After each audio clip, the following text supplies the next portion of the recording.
If you have not connected to your purpose, then I encourage you to do the meditation, sit down, and figure out who the hell you are. You got a purpose. There's something in there in you. Maybe you got distracted from your purpose. Capitalism is very good at distracting you from your purpose. Karl Marx, who's I guess Marxism is a type of communism. I gotta look up the specifics of the difference. I'm sorry, I don't know, but it's in that space, right? It's very leftist.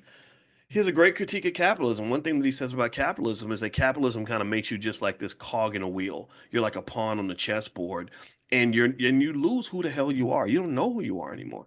And that to me is worse. That's a fate worse than death. You were meant to do more than pay bills and die. Okay, like that's not why you were put on this earth. You were not put on this earth to get up, go to work, come home, go to bed, get up, go to work, come home, go to bed, get up, go to work, come home, go to bed, get up, go to work, come home, go to bed, and then start getting sick and then die. No, you're supposed to do something more than that.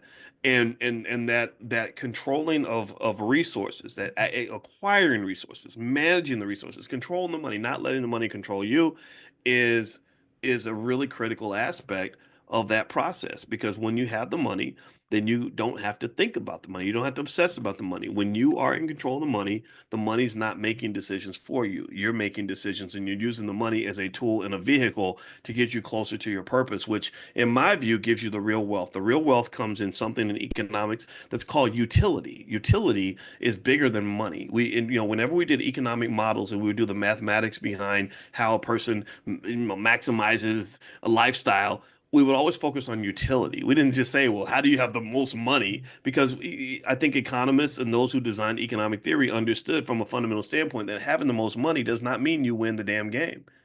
Having the most money doesn't mean you won.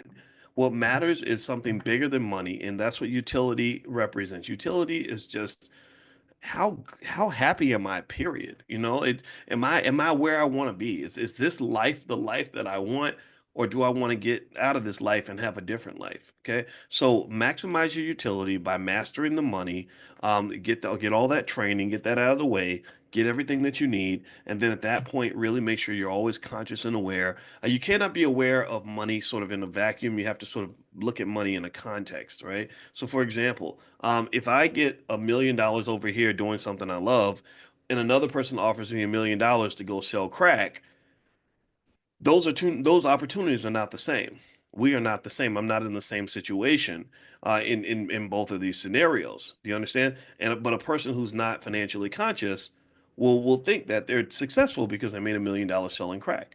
But a conscious person says, no, that's not good because your lifestyle is risky. You can get killed any day. You could go to prison for the rest of your life. You're selling a drug that's hurting people. But you think about this, right? In terms of why I would argue financial consciousness isn't as high as it could be. Look at how much of our entertainment industry glorifies drug dealers, glorifies people who will say, "Yeah, I sold crack, and that's how I made my first million." We love that. Like we just say, "Oh, well, that makes you more successful than the school teacher who makes $45,000 a year," and I've just never agreed with that. And I think that's very faulty logic. And very dangerous in terms of what messages you share to children, right? Because remember, we are the stewards of the culture.